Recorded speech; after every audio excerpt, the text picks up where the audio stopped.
तो हम लोग पढ़ रहे थे मस्कुलर सिस्टम, जिसमें मस्कुलर सिस्टम में हम लोगों ने कल पढ़ा था स्केलेटल मसल्स के बारे में, macro structure of skeletal muscle, और आज हम उसी से आगे पढ़ेंगे micro structure of skeletal muscle.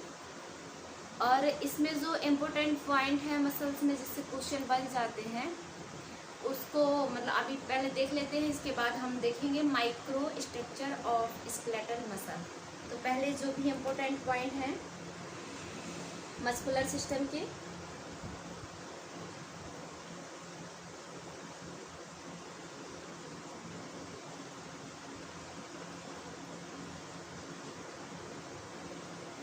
Muscular system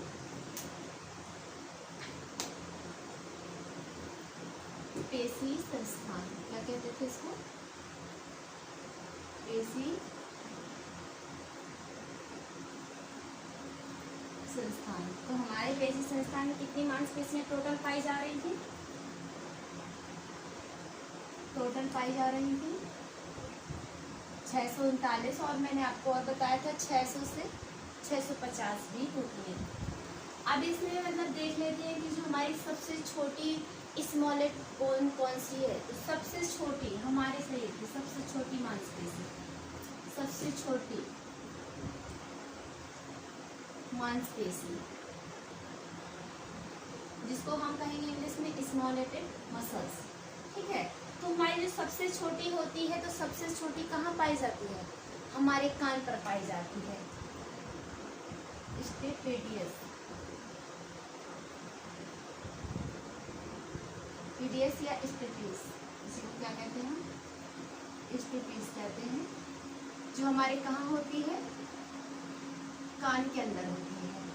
अब हमारे कान के अंदर कितनी पाई जाती है मसल? 3 पाई जाती हैं।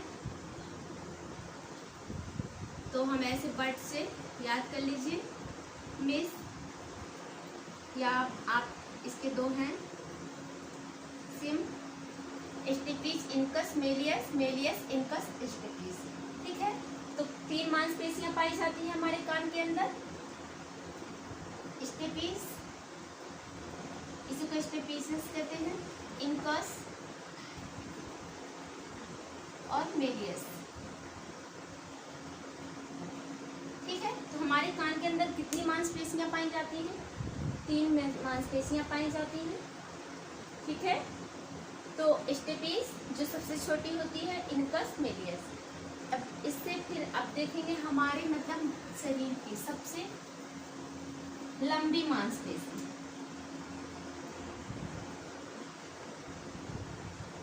हमारे बॉडी में सबसे लंबी मांसपेशी कौन सी होती है? सबसे लंबी मांसपेशी, लॉन्गेस्ट मसल, उसको क्या कहेंगे हम? Longest muscles. तो सबसे जो लंबी मांसपेशी होती है वो क्या होती है? सार्टोरियस। क्या होती है? Sartorius, sartorius. सार्टोरियस मसल्स जो कहाँ होती है? हमारे जांघ में पाई जाती है। कहाँ पाई जाती है? हमारे जांघ पर पाई जाती है। फिर इससे पूछता है कि सबसे लार्जेस्ट मतलब बड़ी, सबसे बड़ी मांसपेशी कौन सी है? इन तीनों में से स्मॉलेस्ट मतलब होता है छोटा, और लॉन्गेस्ट मीन्स होता है लंबा, और लार्जेस्ट मीन्स होता है बड़ा। सबसे बड़ी मांसपेशी कौन सी होती है? सबसे बड़ी मांसपेशी,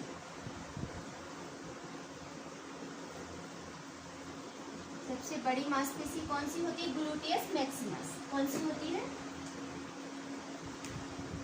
ग्लूटियस मैक्सिमस, मैक्सिमस जो हमारे कहाँ पाई जाती है? पेल्विक वाले भाग में, मतलब जो कूल्हा वाला भाग होता है वहाँ पाई जाती है। इसी को हम पेल्विक का भाग भी कहते हैं। तो अब आपको समझ में आ गया होगा कि मस्कुलर सिस्टम को हम पेशी संस्थान कहेंगे, और जो हमारे टोटल मसल्स है वो कितनी होती है? 639 होती है। जो सबसे स्मॉलेस्ट बोन होती है वो स्टेपिडियट होती है, जो कान में पाई जाती है। सबसे लॉन्गेस्ट मसल होती है सार्टोरियस, जो जांघ के यहाँ पर होती है। और सबसे बड़ी लार्जेस्ट बोन होती है ग्लूटियस मैक्सिमस। अब ये ऐसे भी पूछ रहा था सबसे बेस्ट मांसपेशी कौन सी होती है, तो ओक्लाई होती है, जो हमारे आंख में पाई जाती है। अब इससे आगे और देखेंगे, नेक्स्ट पॉइंट है।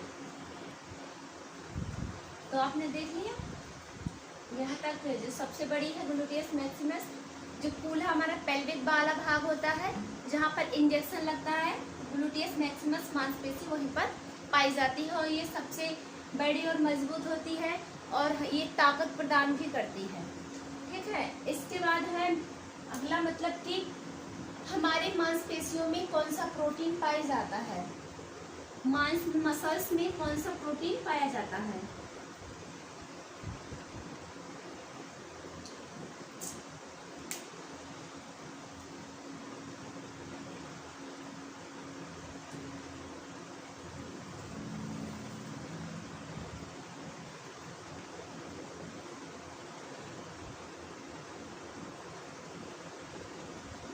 प्रोटीन, तो कौन सा प्रोटीन पाया जाता है, मायोसिन। कौन सा पाया जाता है, मायोसिन प्रोटीन, मायोसिन। तो हमारी मांसपेशियों में कौन सा प्रोटीन पाया जाता है, मायोसिन। अब पूछ लिया जाता है कि जो हमारी मांसपेशियों में थकान है वो किस कारण आती है, तो मांसपेशियों में थकान, मसल्स में थकान, मसल्स में थकान किस वजह से आती है, लैक्टिक एसिड। किसकी वजह से आती है, लैक्टिक एसिड की वजह से आती है। जब हमारी मांसपेशियों में लैक्टिक एसिड जमा होने लगता है तो हमारी मांसपेशियां थकने लगती हैं, लैक्टिक एसिड की वजह से, लैक्टिक एसिड से। अब पूछता है कि हमारी मांसपेशियों में थकान किस कारण से आती है, लैक्टिक एसिड के कारण से आती है। और इस कारण आती है, इसे बनने के रोकने के लिए हमें किस दवा का प्रयोग करना चाहिए कि जो लैक्टिक एसिड है हमारी मांसपेशियों में ना बने। तो हमारी मांसपेशियों में लैक्टिक एसिड ना बने, इसको रोकने के लिए हम एक बेवरोन नामक दवा आती है उसका हम प्रयोग करते हैं। जो मतलब जो भी रनिंग वगैरह करते हैं तो ये मतलब जैसे किसी का कोई फिजिकल वगैरह लगा हुआ है तो इस दवा का सेवन वो 7-8 दिन पहले से करने लगे। और हम मतलब दौड़ के 3 घंटे पहले भी इसका सेवन कर सकते हैं। 7 दिन से कंटिन्यू इसको लेते हैं तो जो लैक्टिक एसिड हमारी मांसपेशियों में जमा होने लगता है, इस दवा के कारण वो जमा नहीं हो पाता। ठीक है, और इस दवा का प्रयोग सबसे ज़्यादा जैसे SI वगैरह हैं, कांस्टेबल, जो भी पुलिस लाइन के हैं, वो लोग इस दवा का सेवन अपने फिजिकल के दौरान जरूर करते हैं। अब इसमें हम इसी में आगे देखेंगे कि जो हमारे मसल्स में प्रोटीन था वो मायोसिन था। अब हमारी बोन में कौन सा प्रोटीन पाया जाता है, बोन मतलब हड्डियों में हमारी कौन सा प्रोटीन पाया जाता है, बोन में प्रोटीन। तो हमारे बोन में प्रोटीन कौन सा पाया जाता है, ओसिन। हड्डियों का हमारा कौन सा प्रोटीन है, ओसिन प्रोटीन। कौन सा है, ओसिन प्रोटीन। ये कहाँ पाया जाता है, इसी बोन को हम हिंदी में यहाँ पर लिख दे रहे हैं, हड्डियों का। ओसिन प्रोटीन किसका है, हड्डियों का प्रोटीन है। ठीक है, मतलब बोन में हमारे कौन सा प्रोटीन होगा, ओसिन प्रोटीन होगा। मसल्स में प्रोटीन मायोसिन, मायोसिन को यहाँ पर मांसपेशी लिख दे रहे हैं, मांसपेशियों में, मांसपेशियों में।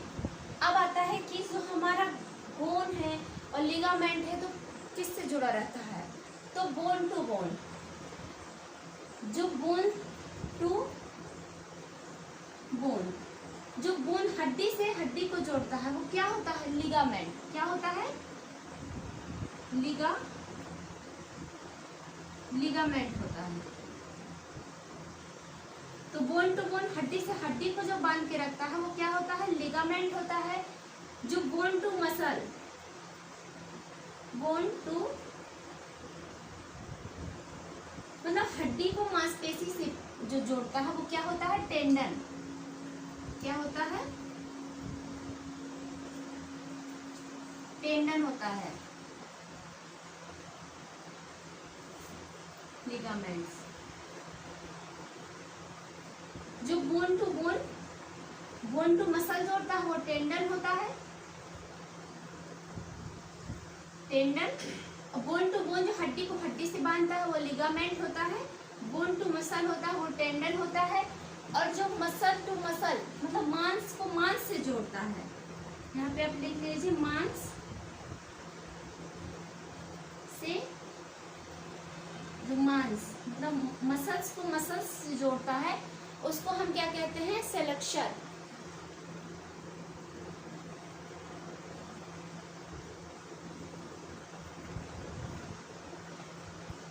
जो मांस से मांस को जोड़ता है वो क्या कहलाता है, सेलेक्शन कहलाता है। अब एक बार रिवाइज कर लेते हैं इसको।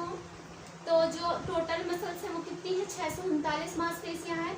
सबसे स्मॉलेस्ट बोन होती है, जो सबसे छोटी बोन होती है वो होती है स्टिफिस, जो कान में स्थित होती है। और जो सबसे लंबी होती है वो होती है सार्टोरियस, जांघ में होती है। सबसे बड़ी होती है वो ग्लूटेस मैक्सिमस होती है, जो हमारा कूल्हा पेल्विक वाला भाग होता है वहां पाई जाती है। और जो हमारे मसल्स मतलब मांसपेशियों में जो प्रोटीन पाया जाता है उसे मायोसिन कहते हैं। हमारी हड्डियों का जो प्रोटीन है वो ओसिन प्रोटीन कहलाता है। और जो बोन टू बोन हड्डी को हड्डी से बांधता है वो होता है लिगामेंट। ये क्वेश्चन ये पूरा मतलब यहाँ से यहाँ तक ये सारे क्वेश्चन पूछे गए हैं और ये क्वेश्चन हमेशा एग्जाम में पूछे जाएंगे। और बोन टू मसल टेंडन, मांस से मांस को जो जोड़ता है वो सेलेक्शन कहलाता है। ठीक है, अब इससे आगे हम देखेंगे।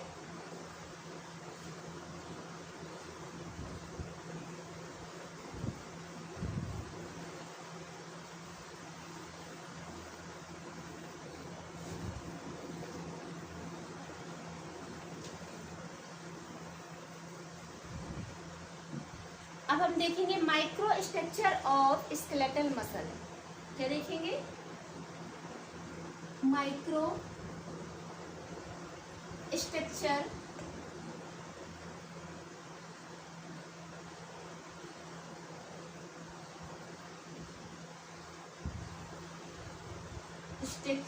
Micro structure of skeletal muscle.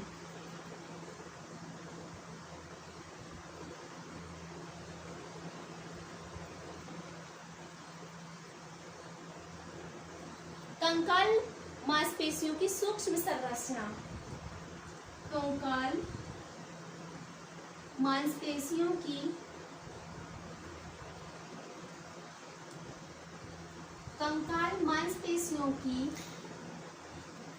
सूक्ष्म संरचना,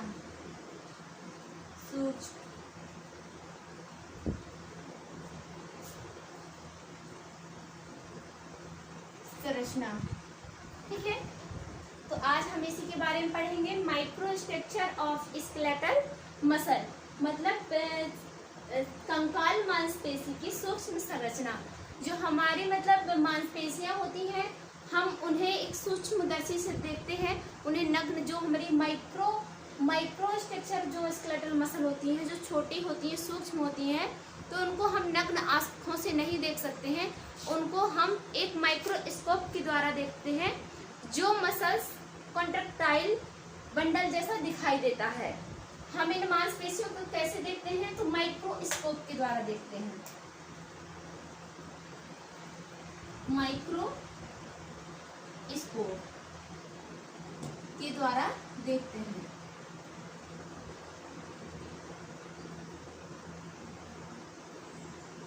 इन मांसपेशियों को हम माइक्रोस्कोप के द्वारा देखते हैं, जो हमें कॉन्ट्रैक्टाइल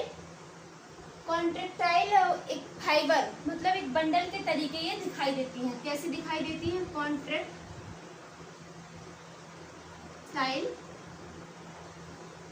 फाइबर मतलब एक बंडल के जैसे दिखाई देती हैं, जैसे दिखाई देती हैं। अगर हम इन मांसपेशियों को माइक्रोस्कोप से देखते हैं तो वो कैसे दिखाई देती हैं, कॉन्ट्रैक्टाइल फाइबर मतलब एक बंडल के तरीके दिखाई देती हैं। और इन मांसपेशियों का जो ऊपरी आवरण है वो भी कैसा होगा, वो भी एपिथेलियल टिश्यू का होता है,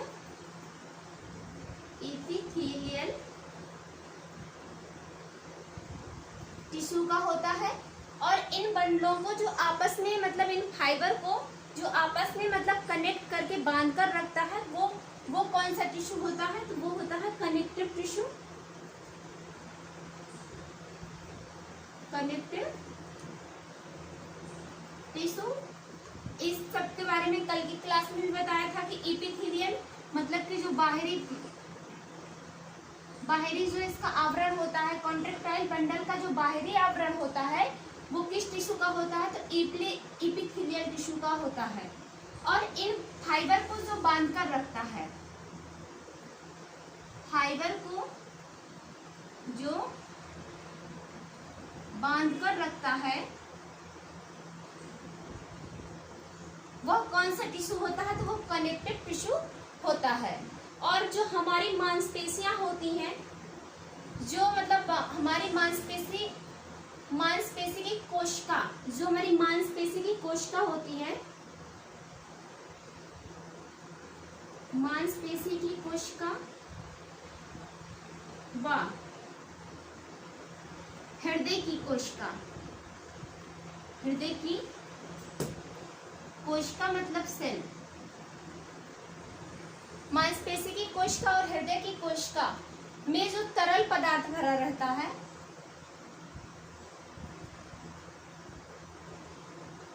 जो तरल पदार्थ भरा रहता है उसे हम सार्कोप्लाज्म कहते हैं। क्या कहते हैं उसको, सार्कोप्लाज्म कहते हैं। और जो हमारी सेल की कोशिका में भरा था वो क्या था, साइटोप्लाज्म। तो आपको ये चीज ध्यान रखना है कि जो हमारी मांसपेशी की कोशिका मतलब मसल सेल और हार्ट की जो सेल, जो हृदय की कोशिकाएं होंगी, उनके अंदर जो तरल पदार्थ भरा रहेगा उसको हम क्या कहेंगे, उसको हम कहेंगे सार्कोप्लाज्म। क्या कहेंगे, सार्कोप्लाज्म कहेंगे।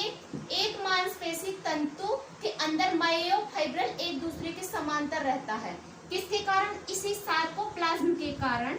एक मांसपेशी इस सार्कोप्लाज्म के कारण, आगे लिखेंगे इसी पे, इतना पहले आप समझ लीजिए। Micro structure of skeletal muscle, कंकाल मांसपेशियों की सूक्ष्म संरचना। अगर हम इन मांसपेशियों को कैसे नग्न आंखों से नहीं देख सकते हैं, इनको हम कैसे देखते हैं, माइक्रोस्कोप के द्वारा देखते हैं। तो ये हमें एक कॉन्ट्रैक्टाइल फाइबर मतलब बंडल के समान दिखाई देती हैं। जो इनका आवरण बाहरी होता है वो एपिथेलियल टिश्यू का बना होता है, और इनको जो इनके फाइबर हैं वो आपस में जो कनेक्ट करके जो जोड़ कर रखते हैं, वो किस टिश्यू के कारण जोड़कर रखते हैं, तो वो कनेक्टिव टिश्यू के कारण जोड़कर रखते हैं। मांसपेशी की कोशिका व हृदय की कोशिका के अंदर जो गाढ़ा तरल पदार्थ भरा रहता है वो क्या कहलाता है, उसको हम क्या कहेंगे, तो सार्कोप्लाज्म कहेंगे। क्या कहेंगे, सार्कोप्लाज्म। इसी से आगे चलेंगे।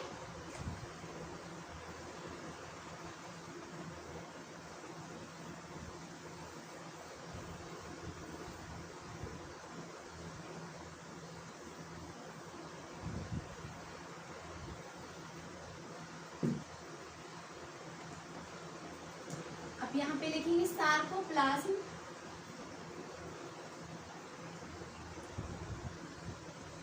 सार्कोप्लाज्म के अंदर, सार्कोप्लाज्म के अंदर क्या मायोफाइब्रिल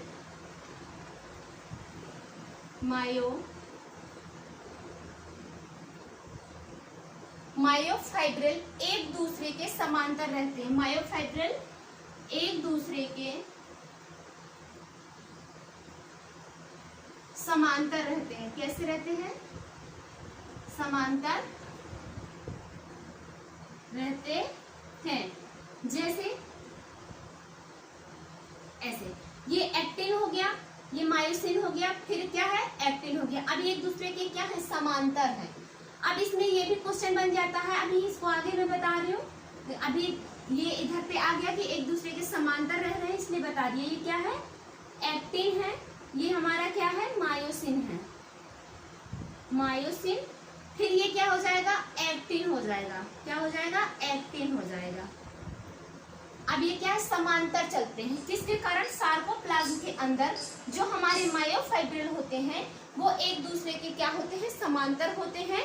यही मायोफाइब्रिल क्या करते हैं? मांसपेशी के कॉन्ट्रेक्टाइल फिलामेंट होते हैं। क्या होते हैं? कॉन्ट्रेक्टाइल फिलामेंट होते हैं। एक्टिन जो हमारा होता है वो क्या होता है? थिन होता है, पतला होता है।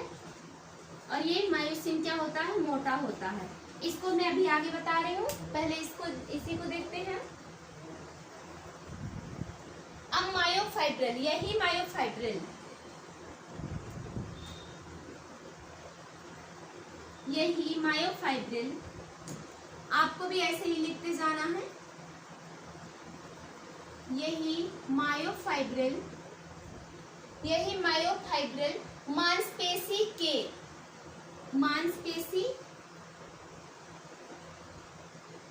मांसपेशी के कॉन्ट्रेक्टाइल फिलामेंट होते हैं। क्या होते हैं? कॉन्ट्रेक्टाइल फिलामेंट होते हैं।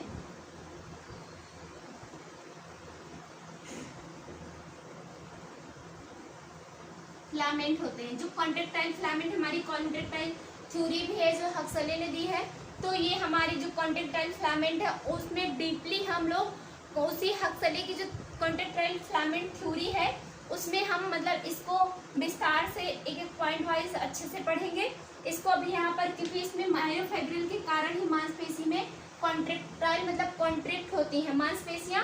इस मायोफाइब्रिल के कारण ही क्या होती हैं? कॉन्ट्रैक्ट होती हैं, इसलिए इसको कॉन्ट्रेक्टाइल फिलामेंट होते हैं, कहते हैं। किसके कारण हमारी मांसपेशियां कॉन्ट्रैक्ट होती हैं, संकुचित होती हैं? तो किसके कारण होती हैं? मायोफाइब्रिल के कारण संकुचित होती हैं। इन्हीं मायोफाइब्रिल में, फिर आगे इसी में, इन्हीं मायोफाइब्रिल में, इन्हीं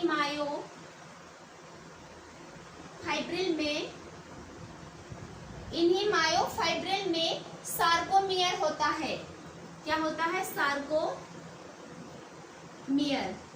जो हमारी मांसपेशी की सूक्ष्म संरचना है, एक मतलब सूक्ष्म इकाई है। सबसे छोटी इकाई क्या है? ये क्वेश्चन बहुत ज्यादा इंपॉर्टेंट है, हमेशा पूछा जाता है। मांसपेशी की सबसे सूक्ष्म इकाई क्या होती है? सार्कोमियर। बहुत ज्यादा इंपॉर्टेंट है, ये कई एग्जाम में पूछा गया है कि सबसे सूक्ष्म इकाई क्या है? सबसे सूक्ष्म इकाई सार्कोमियर है। क्या है? सार्कोमियर। तो इन्हीं मायोफाइब्रिल में क्या होता है? सार्कोमियर होता है। और ये हमारी सार्कोमियर क्या है? अलग से लिख लीजिए, सार्कोमियर सूक्ष्मतम इकाई है, सबसे छोटी इकाई है। क्या है? सार्कोमियर सबसे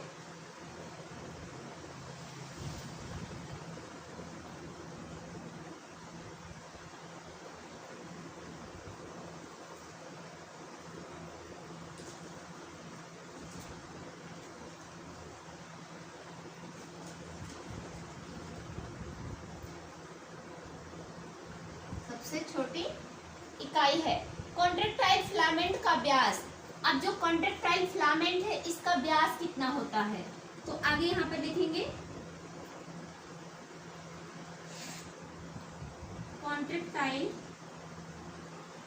फिलामेंट का व्यास,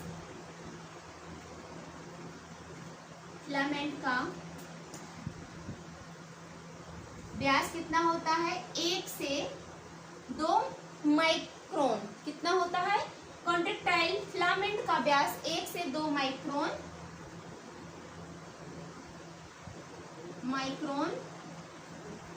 होता है। ठीक है, यहाँ तक समझ में आ गया आपको? अब जो हम मांसपेशियों की जो इकाई हम किसके द्वारा मापते हैं? माइक्रोन के द्वारा ही मापते हैं। किसके द्वारा हम मापते हैं मांसपेशी की इकाई?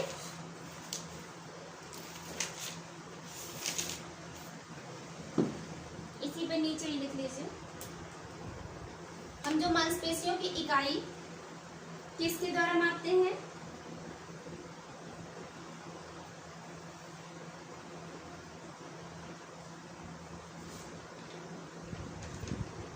इकाई माइक्रोन के द्वारा मापते हैं।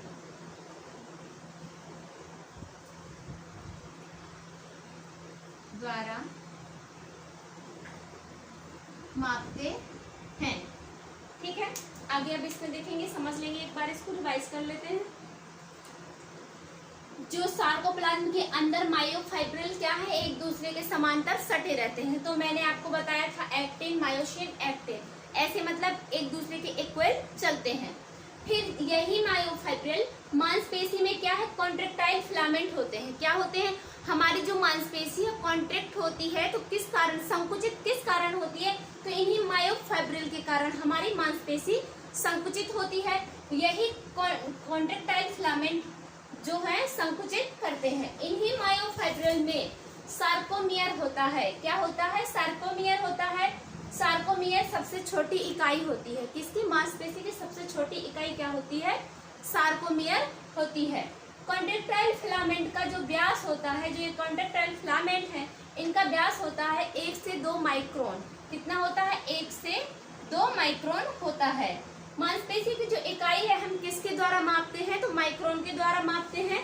इसमें हर लाइन को आपको, इसमें आपको मायोफाइब्रिल याद करना है, क्योंकि सार्कोप्लाज्म, मायोफाइब्रिल, ये सब किसमें, मांसपेशी में ही। सार्को शब्द बताया था तो सार्कोप्लाज्म, मांसपेशी के मसल्स के अंदर जो तरल पदार्थ होगा वो क्या होता है, सार्कोप्लाज्म। कॉन्ट्रैक्टाइल फिलामेंट किसके द्वारा, मायोफाइब्रिल के द्वारा ही होते हैं। हमारी मांसपेशी संकुचित होती है तो इन्हीं मायोफाइब्रिल के कारण होती है। सार्कोमियर, सार्कोमियर क्या है, सबसे छोटी इकाई होती है। और जो कॉन्ट्रैक्टाइल फिलामेंट होता है, इसका जो व्यास होता है 1 से 2 माइक्रोन होता है। हम मांसपेशी की इकाई माइक्रोन के द्वारा मापते हैं। अब इससे आगे हम देखेंगे,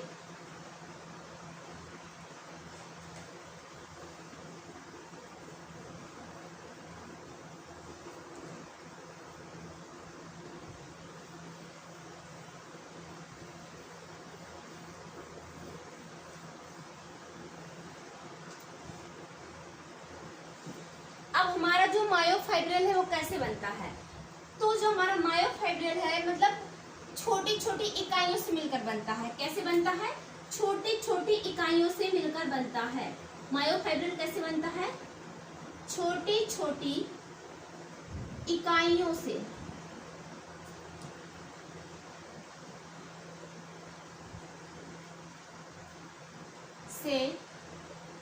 मिलकर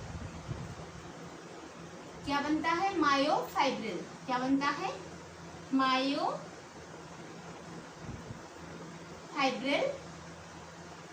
बनता है।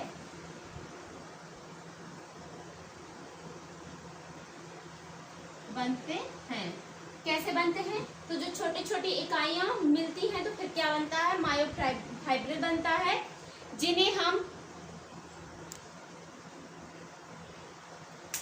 अब उसी मायोफाइब्रिल को आगे ही देखते हैं। तो हमारे जो मायोफाइब्रिल है हमारा कैसे बनेगा, तो कैसे बनता है, छोटी छोटी इकाइयों से मिलकर मायोफाइब्रिल बनता है, जिन्हें हम क्या कह रहे थे, कॉन्ट्रैक्टाइल फिलामेंट। क्या कह रहे थे, जिन्हें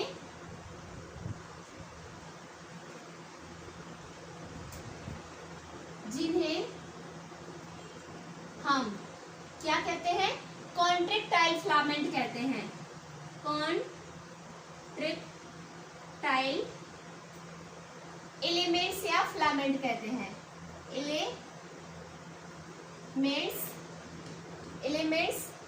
एलिमेंट्स मतलब कॉन्ट्रैक्टाइल मतलब संकुचनशील तत्व। क्या कहेंगे, संकुचनशील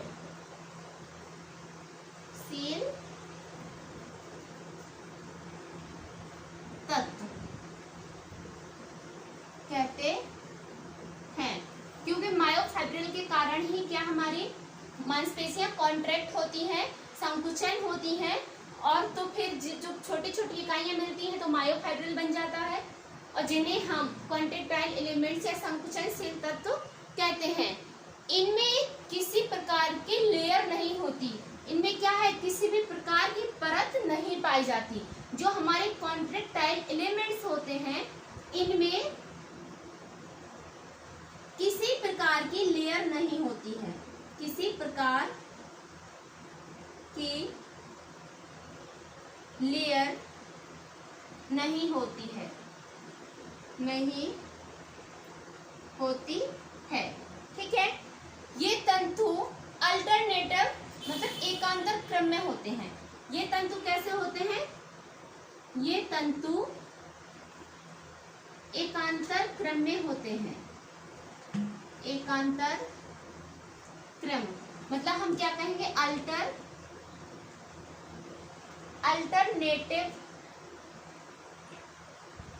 अल्टरनेटिव सीक्वेंस क्या कहेंगे? ये कैसे होते हैं? सीक्वेंस में होते हैं।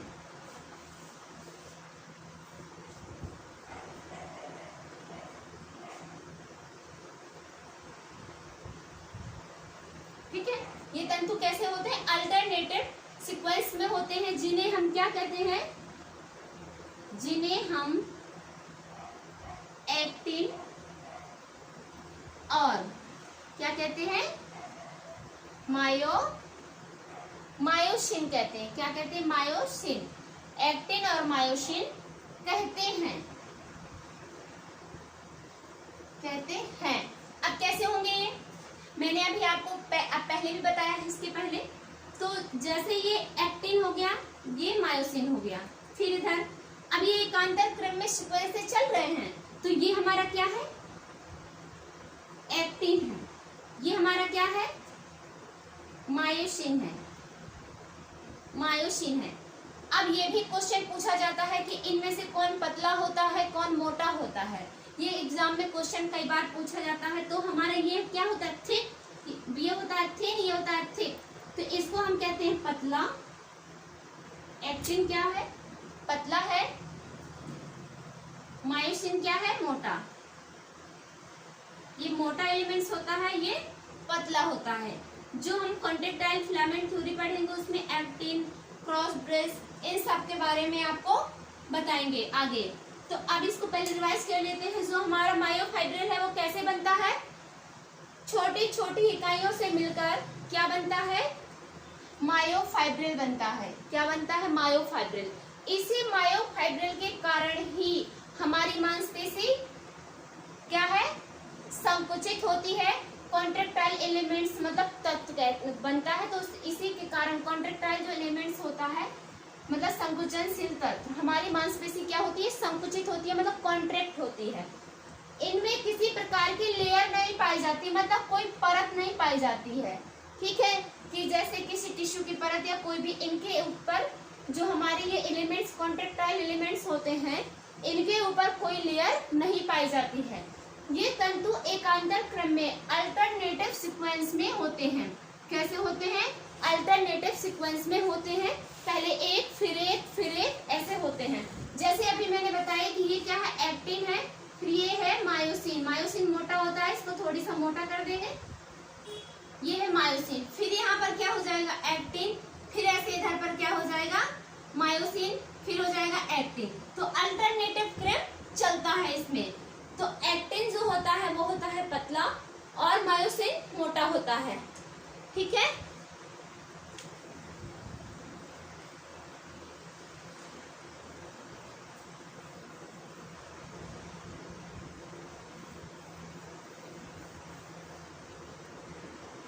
अब पूछा जाता है कि एक्टिन जो होता है इसमें मतलब प्रोटीन होते हैं, तो कितने प्रोटीन होते हैं?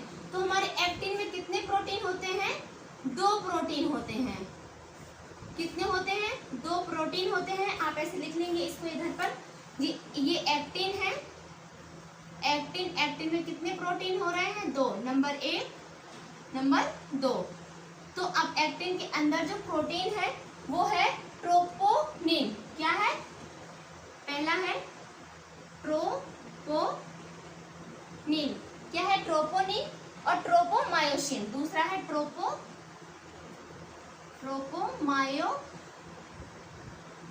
ट्रोपोमायोसिन। ठीक है, तो एक्टिन में कितना प्रोटीन होता है? 2 प्रोटीन होता है, ट्रोपोनिन, ट्रोपोमायोसिन। ठीक, अब देखते हैं मायोसिन। दूसरा क्या है? मायोसिन। मायोसिन जो मायोसिन हमारा था वो मोटा था, मोटा फिलामेंट था, तो प्रोटीन नुमा उभार जैसा होता है। इसमें कैसा होता है, प्रोटीन जैसे कि ऐसे कोई चीज है, ऐसे उसमें ऊपर के लिए उभार आ जाए, तो इसमें ऐसे होता है, इसमें प्रोटीन नामा उभार होता है। क्या होता है, प्रोटीन नुमा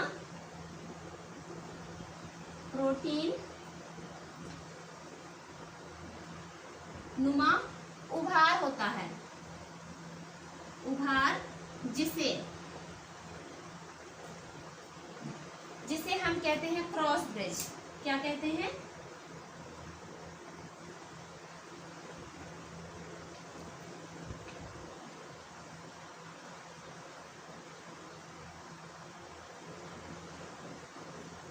क्रॉस ब्रिज कहते हैं। ठीक, आपको समझ में आ गया कि जो एक्टिन है, एक्टिन में कितना प्रोटीन होता है, 2 प्रोटीन होता है, ट्रोपोनिन, ट्रोपोमायोसिन, और प्रोटीन मायोसिन में प्रोटीन नुमा उभार होता है जिसको हम क्रॉस ब्रिज कहते हैं। ऐसे मतलब ऊपर को उठा टाइप का रहता है, जैसे ये मायोसिन है, मायोसिन में ऐसे ऊपर को प्रोटीन नुमा उभार होता है। आज मैंने कितना, तो हमने आज की क्लास में आपको बताया micro structure of skeletal muscle. ठीक है, तो आज के लिए इतना ही। इससे आगे के जो भी मस्कुलर सिस्टम में जो भी है कि जो मांसपेशियां हमारी कितने टाइप्स की हैं, इन सब के बारे में आपको नेक्स्ट क्लास में बताएंगे। Thank you.